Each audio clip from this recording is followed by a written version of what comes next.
Hello and welcome to this live stream about the Highland Clearances Longhouse settlement and the history surrounding it and the digital reconstruction that has been made. This is a result of collaboration between the University of St Andrews and Timespan, and we have here several people who can talk about this.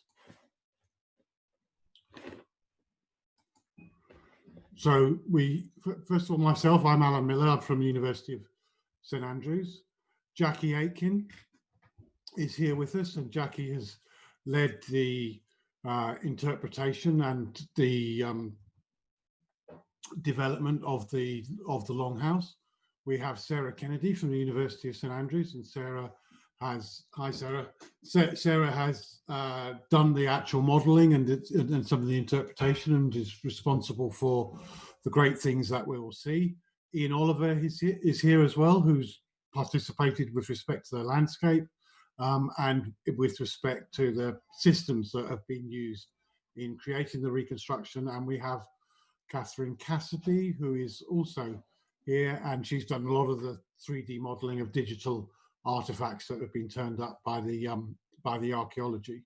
And we have Esther Mcdonald, and Esther Mcdonald is a crofter, and Esther Mcdonald is a historian and very knowledgeable about the local area, and she's going to be enlightening us about the subject of the reconstruction and the area. So we're very much welcoming Esther here. Thank you very much for coming along. It's great to see you, and we're very much looking forward to hearing what you've got to say about as we talk about the reconstruction and talk about the social history. So that's great, and we're very much looking forward to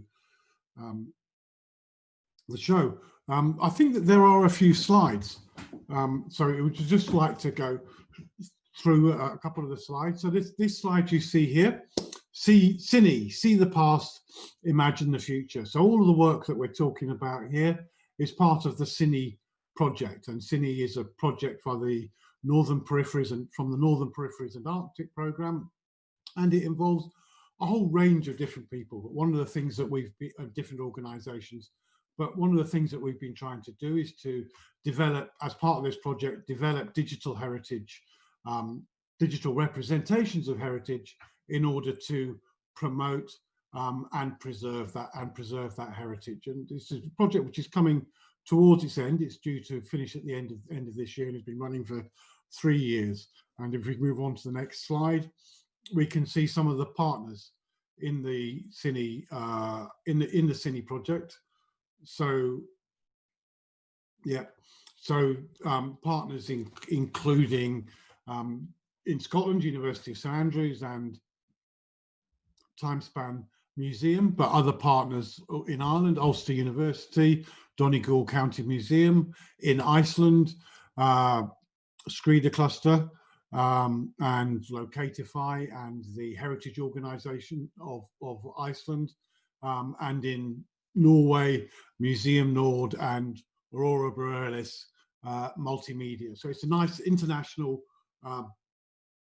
project which has done a lot of the sort of things that we're talking about here in the Strath of Kildonan. The similar activities have been taking place in Ireland, Iceland and in Norway, and they will be hitting the news in the next few months as the project comes to its conclusion. Next slide, please, would be great. And so we're here talking about Caen,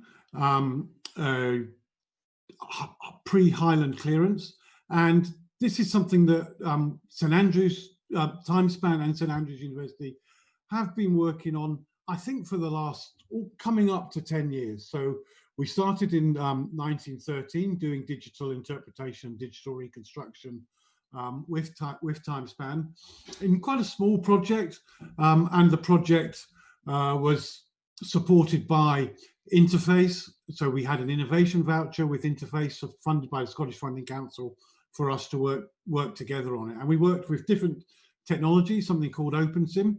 But that collaboration between Timespan Museum and University of St Andrews is one that has gone on since then through a whole range of different projects, including ones that straddle the globe. I think it was 58 degrees north, a range of different reconstructions and different sorts of interpretations. So if we move on, and that then led to this Cine project, which is a big multinational project. So it was great to see that the collaboration that we've had together, Timespan and University of St Andrews, has given rise to such big things. And this is, I'm sorry about the picture in the top right, but this is a slide which shows some of the people from St Andrews who we've worked with. I've worked with Timespan over the years, and you see top left is the major star, Sarah Kennedy, who's been at the heart of all of the reconstructions that we've done. But yeah, John McCaffrey and Adiola Fabola both spent 3 months up working with the Timespan crew, and I've had the pleasure of being up and down over the last 10 years or so. So that's been a great experience for us. And everybody that you see there is eternally grateful for the hospitality and collaboration that we've had with the Timespan Museum. And then Timespan itself, Jackie may want to say a few words about that, but if we go on to the next slide, they have a great exhibition that is running at the moment called Real Rights. I love it because it has some really nice digital interpretation that we've worked on together jointly, but it's put into a really nice coherent narrative. So I would suggest that if you're watching this, head over to the Timespan Timespan webpage and have a look at the Real Rights exhibition. It's really great. So that's in terms of an introduction. I'm trying to provide a little bit of context to where this project and where this work has come from, but I want to hand over now to the real experts who are going to be discussing the whole process, to Jacquie Aitken, Esther and Sarah. And Catherine as well, and I may butt in if I can't hold myself back as we go along. But anyway, Jacquie, it's great to have you here, and I'm sure you've got a lot that you want to say about this subject. Thanks, Alan. Yes, it's great to be here with all the team and with Esther. Yeah, so thanks, Ian, for putting up the first slide. So we're just putting this up to give people watching us today just an idea of where we're talking about, where this the reconstruction Pre-Clearances township, where it's located. So hopefully you can see from the map that it's pretty far north. So Timespan and Helmsdale's positioned about 65 miles just south of John O'Groats. So yeah, pretty far north. And there's a picture of our lovely yellow Timespan building as well. And if we could go to the next slide, Ian. So just to give you a little bit of context, so this is the type of landscapes we're talking about. So this is kind of looking from the Helmsdale or the Navadale direction. We're kind of looking at the Strath of Kildonan. The village is on the coast and this river winds its way up the Strath of Kildonan. And as you go up Kildonan, there's lots of these the ruins, the archaeological remains of these pre-clearance townships. And just to the right of that, the middle right of the photograph, there's a little burn that goes up the valley there in between the hills called the Caen burn. And it's just up there nestling on the slope of the hillside that the Caen township is located. So the reconstruction actually gives us a depiction of Caen, this pre-clearances township, an authentic insight into the daily life of the farming community just before the events of the Highland clearances begin to take place.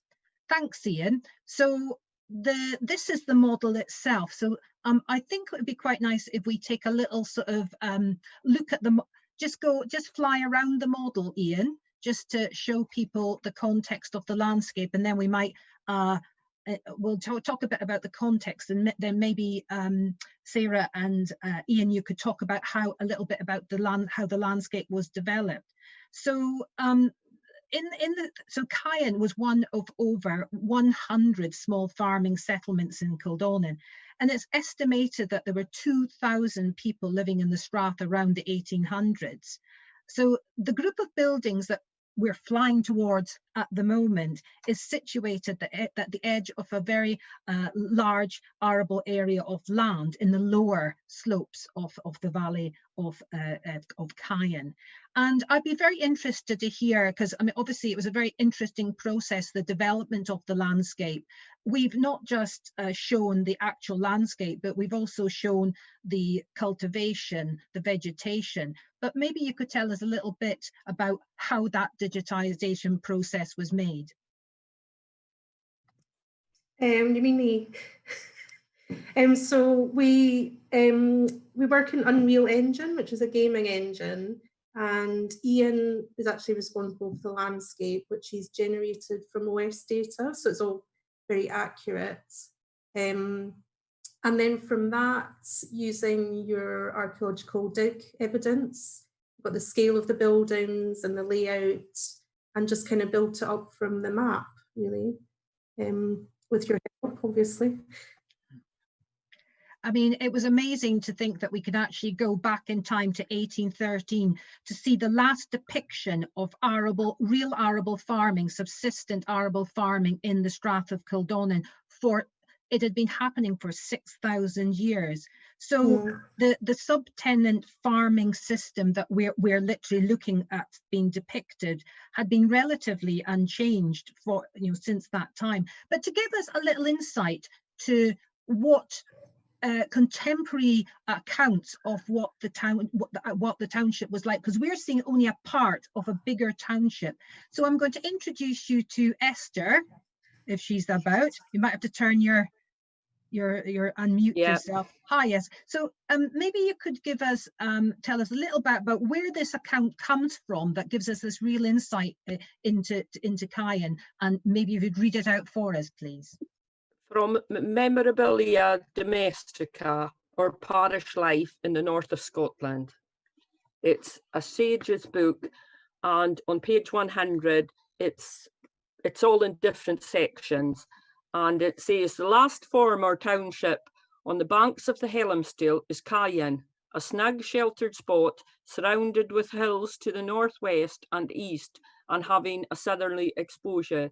During the earlier years of my father's ministry, this place contained nearly 100 inhabitants. Wow.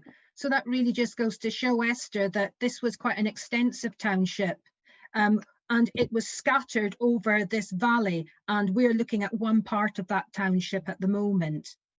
But and I believe you've got the copy of that book, and that was written by the minister's son who was ministering in Kildonan at the time of the clearances, who actually visited all these townships. Yes, I'm fortunate to have been able to purchase the first edition. So just to give a little bit more context before we look at the longhouses themselves, because they are the buildings that, everybody wants to have a look at and go inside and see what they look like. But just to know what happened to the people. So the people of Kildonan were removed from their homes and they were relocated to the coast at Helmsdale. Around this process started, it's called the Highland Clearances. It started about 1813. They went on to the mid 1820s. And the people were relocated to the coast on small areas of land, strip fields on the steep hilly hillsides next to the coast. The hilly uplands in Kildonan were used to graze flocks of Cheviot sheep and black-faced sheep, whose wool had tripled in price due to high demand in Britain and Europe.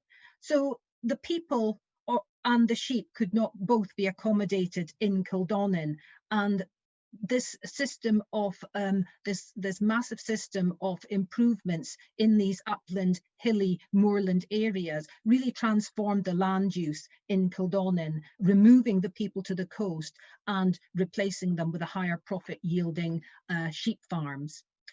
I think it'd be quite nice, Ian, if we could maybe have a look around. Yeah, that's lovely. So this is, Sarah, this is kind of what we were talking about, wasn't it? This is the archaeological evidence, because in 2013, to kind of acknowledge the bicentenary of the Highland Clearances, we organised a dig excavation of one of the longhouses at Caen, and also one of the outbuildings associated, a barn or a building. And these are the very buildings, Sarah, that we actually reconstructed in the model.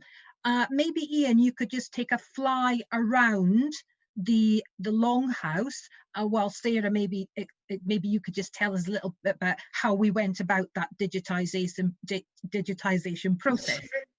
Let's see it right. Sure, I'm not sure. Okay, I'm seeing it now. So yeah, from the evidence that you gathered from the dig, we knew the layout of the buildings, we knew the size of the buildings.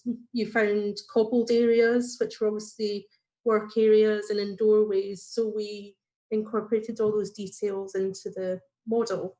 As well, you can see there the stones holding down the roof. We did a look at buildings like the site at Newton Moor as well, which is some reconstructed villages in Scotland, and I got a bit of inspiration from them. There's the kale yard at the back, which they grew vegetables and things. Just to the right of here is the grain drying yard. And I think we based a lot of the rooms, the houses, on evidence that you'd found, for example, the Illicit still, which I think is quite interesting. I mean, yes, and in terms of the longhouse, I think what was interesting about that was it's not very often that we see, when we're doing archaeological excavations, it's not very often we actually see these buildings reconstructed. We might see an artist's impression, but that's really nice, but it doesn't give us the spatial awareness of how these spaces were used. Exactly, to actually be able to go in the door and get a sense. I think we're going to go in there now, actually. How sort of crammed it felt. And I think if you try and imagine as well with the peat fire burning and the smell of the animals in the other end of the house and everything, it would be quite smelly and quite claustrophobic as well, I think. But I guess a bit cozy. I think that's why the animals are in the building as well with them, to generate a bit more heat. But yeah, it was all quite primitive, considering at the same time other parts of the country had running water and things like that in the sort of 1890s. So yeah, they were living quite a basic lifestyle, weren't they? Weaving their own fabrics and living off the land, basically, weren't they? Yes, I mean, it's amazing to see. I think if we could take, Ian, just a look at the domestic end of the building. So these longhouses were very long and narrow, and they're certainly, we find quite a lot of the ruins in Kildonan. We think that from the from the rectangular building plan, but that we think that they were influenced by the Viking longhouses. Obviously, the Vikings settled in Sutherland around the 9th century. And it's these buildings, as Sarah has said, are characterised as having the main living quarters at one end of the building, usually on the upper end, for obvious reasons, and the byre or cattle at the other end of the building at the lower end. But you do find local variations on these patterns. The narrowness of these buildings was determined by the limited availability of wood and the need to support a heavy thatched roof. As long as the houses were narrow, there was no restriction on length, and in some cases in Kildonan, these longhouses exceeded 30 metres. We estimate that they'd probably need around about 500 longhouses to accommodate the population of maybe 2,000 people that were living in Kildonan at that time. Here we are in the domestic end of the building, and there is something really, what I love looking at the domestic end of the building, because you really get the feel of daily life and people actually living here, eating here, cooking here. And you do see the dresser in the background, you can see the central hearth, no chimneys here, the peat smoke just sort of goes up into the thatched roof. And there is a very interesting object here, Catherine, and this object is, it is a traditional vernacular township made Sutherland, well, they called them bogwood, but they weren't always bogwood, Sutherland bogwood chair here. And it's that little chair that we see in the corner of the kitchen. But what's interesting to me, Catherine, I know that that chair is in our museum. Yep. So I want to ask you, and I think Esther, you know this chair very well as well, because it's in our museum croft house. So this is part of our museum collection. So how has it ended up in this digital reconstruction? Well, and that is one of your favorite objects too, from what I hear. And so I was very excited to get my hands on this. But yeah, you're right, this is an actual object. So we had the ability to take the actual object, digitize it, and put it back into the model that we created, to put it really into its original home and how it would be used. So for this object, and you can see on the screen, that is the object. When we're preparing to take photos of it, we use a process called photogrammetry. That's a very accessible process in order to turn something physical into a 3D model. So by taking a lot of photos, essentially, taking lots and lots of photos, and this one I'm sure had lots and lots of photos. I can't remember. I just go and take the photos, and then I look at it after, and I realize how many I took. But you can see it. So we spin it. We have it on a turntable. Every object's a little different. So this one was quite big. It's a chair, and it's quite knobbly, and it's, you know, you had to get it so it's sitting quite flat, and we had it on a turntable, but I think a bit of plywood, and we covered that and took photos of it. And you try to get all the surfaces that you can photographed of the object, well lit. And so then when you're putting it through software that can identify, all those points in all those photographs. It compares every single photograph to every other photograph in your series to then build this object in 3D. So you want to make sure that you have coverage. And so then it goes through the software, a few different iterations, from a sparse cloud, dense cloud, into a mesh. And then now, as you can see it, into a fully textured model. So this model now, you know, you were saying that it's in the museum, it's in your collection, and it's sitting in Timespan, but now also it has another life online on a gallery. I think it's on Sketchfab right now, but also on our project website, Cinegate. But then also it's back into the reconstruction. So Sarah then put it back into the reconstruction, making sure it's scaled properly and put into the right place, like how it would have been used. And there it is. And that's like a whole life cycle of an object that now, you know, you wouldn't have thought that could have happened, you know, 10, 15 years ago. And now it carries on. So I think it's incredible that now an item in the collection that would have only been seen really by people visiting the museum can now have a whole nother life to it. Much, Catherine. I mean, yeah, we were amazed, because it was quite a big object as our objects go, and I thought, gosh, how are we going to scan this? So and the detail that we see on that chair is quite amazing, and this is where it would sit. Esther, I can bring you in here just to have a little chat with you. So Esther, we know that these little chairs were quite low. Could you tell everybody the reason why they were quite low to the floor? Well, if the fire's in the middle of the building, then you're going to have the cleaner air at bottom, which is the lower, and more cloudy and peat smoke as you're getting up. Yeah. Yes, so you were kind of below the level Yes. of where you'd be coughing and Okay. wouldn't be able to breathe very well as that peat smoke rose up, and I'm sure it's quite acrid as well. If we could maybe turn, Ian, and move to see some of the other pieces of the features in fact, we can move back just a little bit. Can we move just back to see the box bed, if you don't mind?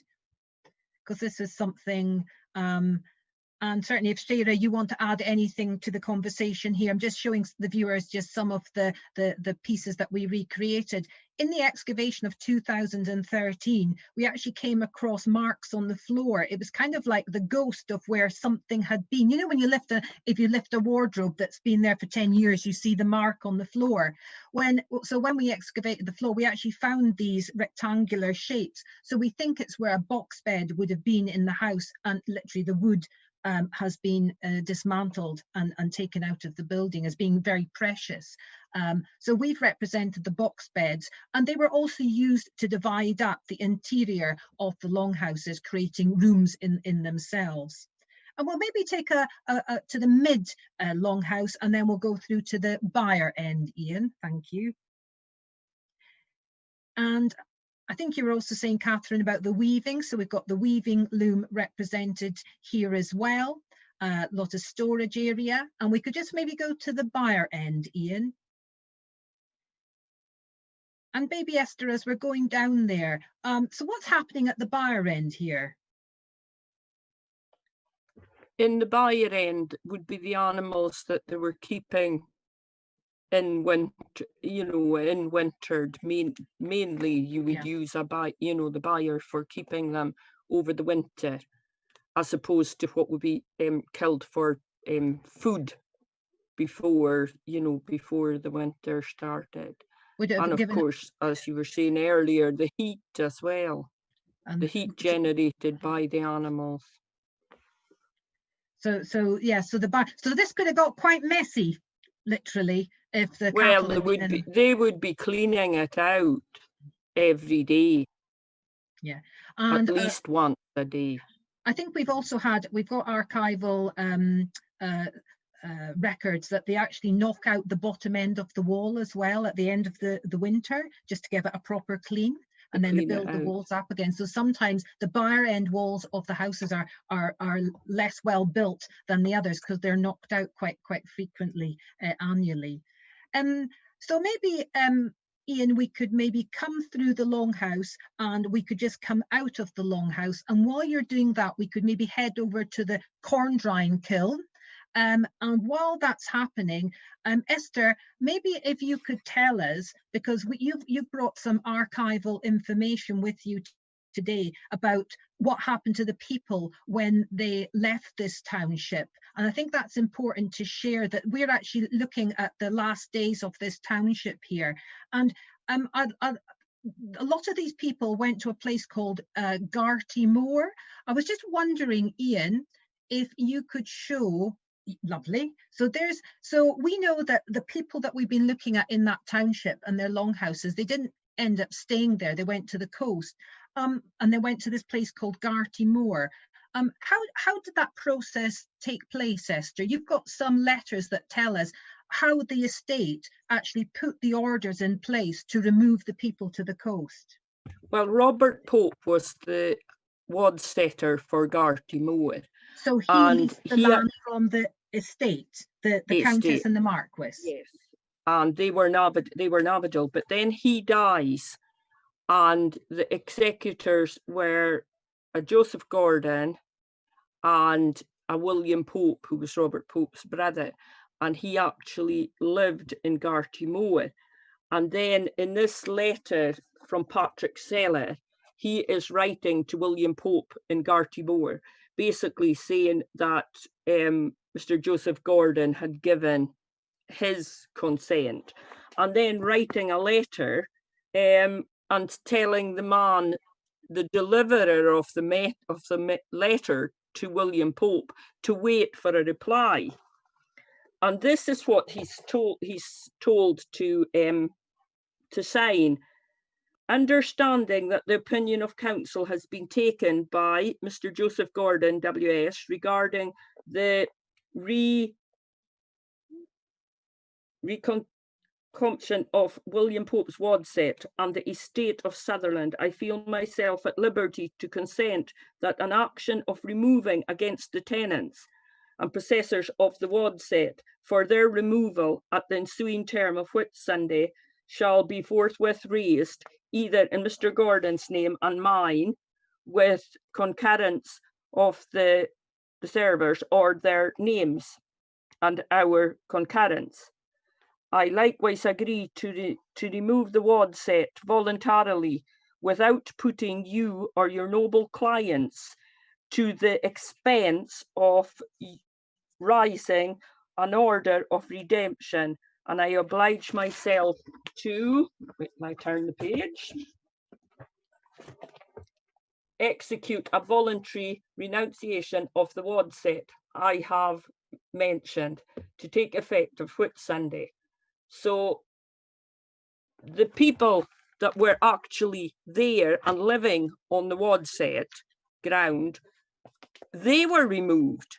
So you've not, you talk about the Kildonan clearances, but you don't talk much about the people that were cleared to make way for these people, because there was people living in this areas before this happened. And then later in April, they are saying, oh, they're groveling. He left, this is on the 22nd of April. This is not Patrick Sella. This is William Young. And he's leaving Mr. Roy, and he left him planning out the lots in Gartymore. And in one area, you look at Pope's Wadset, but then in Pope's Wadset, there's far fewer people than they put into the area. And then the next one is in the 9th of May. And they are putting, referring to my letter of the 30th, have since to receive your ladyship on the 25th and 28th. These letters are really groveling to them. We have, they've set out lots in Gartymore to 37 families who are all bound to build stone houses. They promise, and except for Mr. William Pope, pleaded with a lot, and I think they will make good herring fishers. These are letters that can be found in the Sutherland Estate Papers in the National Library of Scotland.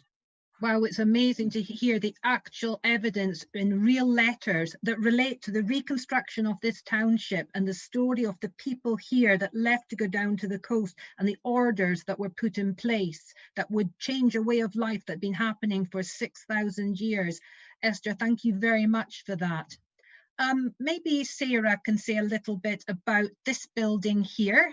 So Sarah, this is the corn drying kiln, quite an important part of any pre-clearances township anywhere in Scotland. And I think this must be the first time a corn drying kiln has been depicted digitally, because it was kind of difficult, wasn't it? Well, it took a little while to get my head around the logistics of what they were actually doing, I think. We found a couple of nice illustrated elevations which kind of helped. So basically there's like an underground, well, there's a fire pit, isn't there, with a sort of a chimney of sorts that you would stoke the fire underneath, and then on top you'd have some sticks and some cloth, which you would then lay the corn on top of, and the heat and the smoke would then dry it out. And that was really important, because it's such a damp atmosphere in the Highlands, especially on these hills, that any of your crops would rot. and they had to Right. dry it really quickly. But so this shows a really important. So when you harvest your crops, you've got to take it to the corn drying kilns here, and you've got to dry it really quickly. But yes, there was one reason. I mean, the main reason for drying your crops is that you've got corn for the winter, so you've got it for the whole year through. But there was another reason that they were drying the crops, the barley in this corn drying kiln. It was to make a little bit of a drink that Scotland's very famous for. And I think maybe, Ian, you could take us to that building where the barley, the dried barley, was being used by not just here but all over Kildonan in the Burns. And this is the illicit whisky still. Right, which I believe you found a piece of during the excavations, which is how we know it was there. That's right. I'm not sure if we've got a picture of that, do we, Ian? I can't remember, did I include that in the presentation? But you'll see it when you go in. So in 2013, again, this shows the close connection with the archaeological evidence that we uncovered. So we in the building, the outbuilding, which was right angles to the longhouse, we found these pieces of copper with rivets in them, and they were identified as part of a commercial illicit whisky still. And the depiction here is exactly what one of those whisky stills would have looked like. So obviously the whisky, this is our depiction. I don't think the whisky still would have been in this location. You need to have running water. So we've just taken a little bit of artistic license because we want to show you these things where they are. But the bits of the copper was hanging up. It had we only got bits of copper, so it actually had exploded. So you can imagine they're going through the distillation process and something's gone a bit wrong, and this whisky still has exploded. Oh, I hope nobody was hurt. And this was really important. So apart from the crops and the subsistence economy, this was a way of making money for the township folk, the whisky trade, and a lot of it was sold up into Caithness as well. Esther, maybe I could just quickly bring you in on this one, because this is something that the estate were very keen to stamp out. Illicit whisky stills, grinding your corn in the mills in the township. They set up their own estate mills, and they also set up, which you know quite well, Esther, they set up their own distillery. Wasn't there one at Helmsdale, and also inns? Could you tell us a bit more, Esther? There was a lot of inns. Before the Highland Clearances, Portgower was Mid-Garty. Garty Moor was Eastergarty. And at Portgower, they built an inn there, a coaching inn, which my sister actually lives in. She has that on the ground that went with it. They had them there. You can find like showing where they all stop. There was one in Helmsdale, there was some at Berriedale and Dunbeath and places like that. There was, so that they could go up and down, up and down.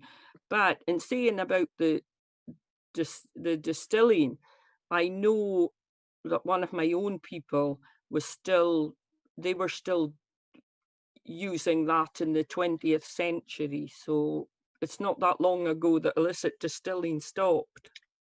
I think there may still be the odd one up there. They haven't found it yet, but yeah, absolutely fascinating. So we actually have the book that the excise book that went with the inn in Portgower, and it shows like Clynleash they're getting whisky from, and all the other distilleries that the drink is coming from. Wow, that's amazing. Again, another example of your incredible local knowledge about this area. So I think we could probably have a look at the rig and furrow cultivation, and again give a much wider view of the landscape as well. But certainly Sarah or Ian or Catherine, we could have a little chat about, again, landscape depictions in virtual world models, and also, you know, the importance of as well as making the buildings in detail actually representing the landscapes around them. Do you feel that's just as important to do for the person trying to get that authentic experience? Sarah or Catherine or Alan? Sorry, I was muted. Absolutely. I mean, that's the whole reason why the settlement was where it was. I mean, it was next to the burn, so they had water. It was in a reasonably sheltered position, as Esther mentioned from that reading earlier. And they were working the land. That's how they were surviving. That's why they were there. So I think at the top of the hill, like further up the hill, they would be doing the peat cutting and stuff for their fire, and then be growing crops near to the water supply, I suppose, and where it's a bit more sheltered, using the rig and furrow techniques for their crops. We had quite a lot of my knowledge. No, but for people to know how we worked on this, we kind of went back and forth with information. So I might come to you and say it was bare barley. And we had to think about the process of how do you digitize bare barley? What is that? First, what does it look like? So some of these things, am I right in saying in the digital process, some of these things, if they're quite commonly found, you can actually use what's already been made. But I didn't appreciate that quite a lot of cases you've got to make it from scratch. Maybe you could tell us a bit more about that. Sometimes, yeah, we've come across this problem a few times with our medieval reconstructions, where people will say there was an orchard, so well, I'll put in an apple tree. But it turns out that apple trees were completely different in medieval times than they are now. So there is, yeah, things like that do crop up quite a lot. And sometimes it's just a case of changing the colour or the shape. But these things, it can be quite interesting.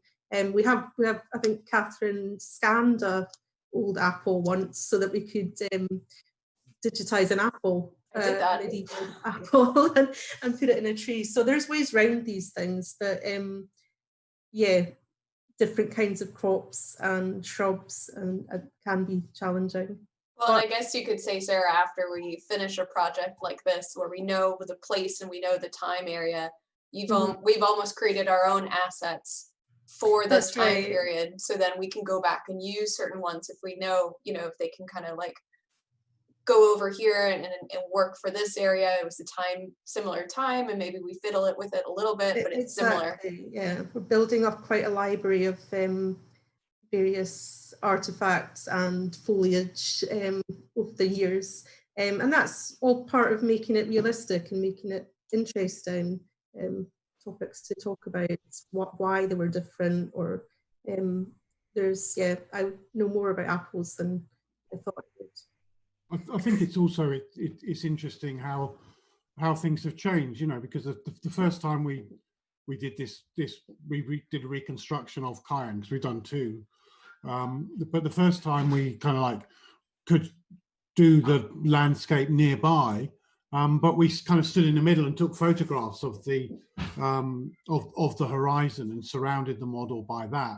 But with this one, we're able to model everything within eyesight, so that the process of using survey data to create the landscape, and then we like put a map down and build on top of that. It's quite interesting, but also the scales that are achievable are fascinating. Absolutely. Sorry, yeah, I was just going to agree with you that the technology is moving so quickly, and we're adapting and using that to our benefit, really, to do the things that we want to do, becoming easier to an extent, or just the computers and the software is more capable of doing what we want it to do than it was even a few years ago. Yeah, and also I think it's interesting the different ways in which this reconstruction can be used, because obviously there's a reconstruction, it's developed in a game engine, so it can be played using an Xbox controller or with a virtual reality headset and so on, and so you can have a whole immersive experience. But that's, you know, that's not what we're doing now. Now we're broadcasting it, and people are looking at it through the web browser, you know, from home. And part of the reason why we're doing that is because don't think Timespan's open at the moment, is it, Jackie? Is it? No, so you can't actually go in and interact with it. And yeah, I think it's really interesting because the first time we did this, we had a room inside of Timespan and projections up onto the wall, and you could navigate using a Microsoft Connect. So you would make gestures and you would like move around with that. And I think that sort of idea of being able to do virtual reality, but to be able to do it either without touching anything or with only touching safe things is really relevant right now with the COVID and the response to COVID, because I think, you know, there's two things happening. One is that you've got this fantastic changes in technology, which means that we can take archaeological excavations and turn them into things that are really accessible. And the other thing is we've got all these crises taking place. You know, we've got climate change taking place, we've got COVID and all of these sorts of things. And it's interesting the way in which the technology can interact with that, and how we can still, you know, despite all of that, we can still use technology to promote heritage and to understand what's gone on in the past. I think. So there's lots of different ways. There's lots of different ways in which you can access this. There was an article in the Scotsman, wasn't there? And so you can buy a newspaper, newspapers have been around for hundreds of years. So you've got this kind of like really new technology and this really old technology kind of interacting together, you know, positively. We make 360 images of it, which you can then go and click on and look around and have an immersive experience through a web browser. Do sort of live streaming so that you can then watch this while you're sat at home, but have Ian kind of taking us around and looking at different things in it. Making an app. I think we've got plans to make an app, haven't we, Jackie? Yes, we do.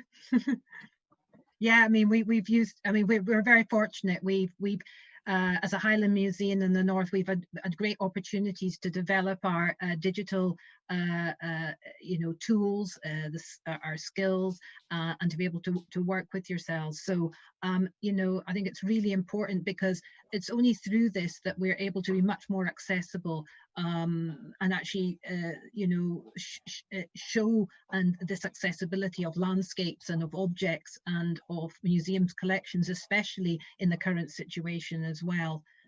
So it's been very important.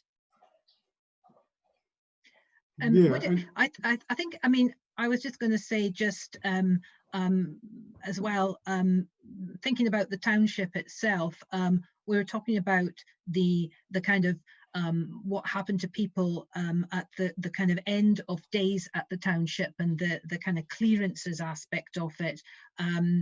I would just maybe Esther, I was just going to ask you one little question about the incident of a gentleman called, I think his name was one of the inhabitants of a township similar to this called Oliver Fraser.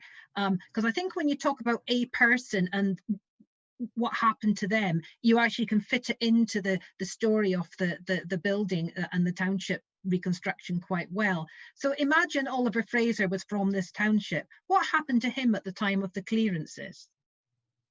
Well, he was actually paying with another two families £24.15 for the rent, but that was further up in Cumbraes. And he seems to have, he went to what I call a postage stamp in Gartymoe compared to what he was, you know, he was used to. But I don't understand how he, on the maps and on the lists for Gartymoe, it shows old tenant or where they came from. Now he's marked as Contradwell from where he came from. But there can only have been a holding station if he went to Contradwell and went from there to Gartymore. He must have just been there as a temporary measure, because he had travelled round. I can locate them at Kleinmilton, I can locate them at Midgarty, and, you know, they did move about a bit, but he ended up in, as I said, a postage stamp in Gartymore, which he only lived into the 1820s. After being there, and he was only in his 60s by that time. I'm just amazed. That's a great example, Esther. This is quite a layered, complicated subject, and it's amazing that we can have all these discussions using the model as the basis. Maybe I could just ask the virtual worlds, the Open Virtual Worlds team, is this kind of your intention, that these models are that we're able to have all these discussions, that we're able to tell histories, that we can look at issues? You know, we used to think of digital as a spectacle of, ooh, going into the past and going, wow, this is amazing. But now it seems that we've moved on a little bit from that idea.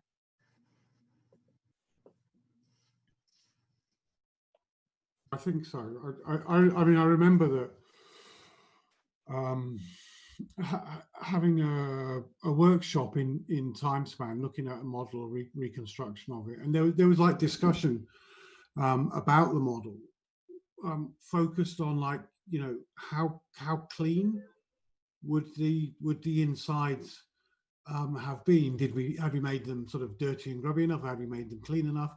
And that kind of reflected also a discussion about, you know, were they clearances or were they improvements? You know, or was there a shade of grey, you know, between the two? So it's kind of interesting how, you know, in making a digital reconstruction, you make all sorts of issues relevant and accessible, and it can then, you know, spark discussion and spark debate, or may well also lead to a rethinking and of history or of architecture, and therefore a greater, you know, understanding. I think one of the first reconstruction we did was of a Spartan basilica, you know, and by making that, it was possible to view the insides from different perspectives, and that led to a change in understanding about where the most prestigious people would likely to have stood in the in the building, and also the roofs. What sort of roof would there have been? Making a reconstruction was able to lead to sort of clarification of that. So I think it is a spectacle. It can be a spectacle, but it can be a spectacle that is relevant, you know, so and also is authentic, you know, because we can make reconstructions based upon evidence, you know, so that you Jackie, you're a, you know, an archaeologist and a museum person, and Sarah's a digital artist, and you can talk together directly with each other in order to shape the reconstruction, which we can then put in front of the public or put in front of peers to have further, you know, discussions of. So there's no need for it to go, you know, into a film, you know, a multinational film organization, or a computer game organization, where, you know, the priorities might be slightly different. The priorities might be more about spectacle and less about authenticity. The priorities might be more about how big an audience can we entertain, and less concerned about sort of, well, what is the accurate representation of this. But then I think also, I mean, there's all sorts of issues arise, like, you know, we don't know everything about the past, so how do we deal with stuff that we don't know about? Well, and how do we represent that? When we've dealt with that a few times, where we kind of refer to it as the audit of knowledge, is that you're doing all this research, and Sarah, you can attest, and Bess, our historian on our team, that you'll do all the research, and then because you're building something physical, you actually have to know what certain things look like, or you have to, because you have to build it. So suddenly you realize that, oh, you know, whoever was writing, or the historian or the researcher might have spoken a lot about things that they knew, but then the things they didn't know, that shows up when you're starting to build something, and then suddenly you're like, wait, we don't know what that corner would have looked like, or the roof would have looked like. Absolutely. So then I think it flips it back to then people like yourself, Jackie, you know, archaeologists, historians, that then can go, oh, okay, here's this avenue of research then that needs to be followed because of this, you know, physical reconstruction. We've realized that there isn't enough information here. That's right. Sometimes it brings up more questions than it does answers. If things don't work the way that somebody had envisaged them working, they don't physically work in virtual reality. Yeah, it poses a lot of questions, and it can be an interesting topic of discussion. Roofs are always an issue, as we know. Not so much evidence on roofs, but yeah, no, it's been wonderful working with Jackie and the team at Helmsdale on this project. It's been a learning curve, and it's been really interesting as well. Working with you guys as well. I've really enjoyed the event. I think it's really shown quite a lot of insights in all the historical, the objects, the buildings, the landscape, and some of the other wider conceptual discussions as well. So I've really appreciated it. If anybody has got any questions, I've got another event. I'm so sorry, I'm going to have to leave now. But if anybody has got questions, if they put it in the Facebook feed, then I'll come back and answer them, if they're for me. But I'm sure they're probably for you guys who know all the stuff. I'd just like to say a special thank you as well to Esther for sharing some of the real archival knowledge with us today. Without that, these models and our knowledge would be so impoverished. So thank you very much, Esther, and great event, guys. So we'll catch you again very soon. So bye, everybody. Right, that's great. Thank you very much. And can I just say, oh, bye, Jackie. Please do like our Facebook page. Write any questions that you have into the chat, and we'll try and get back to you as soon as possible. I think that's about it, really.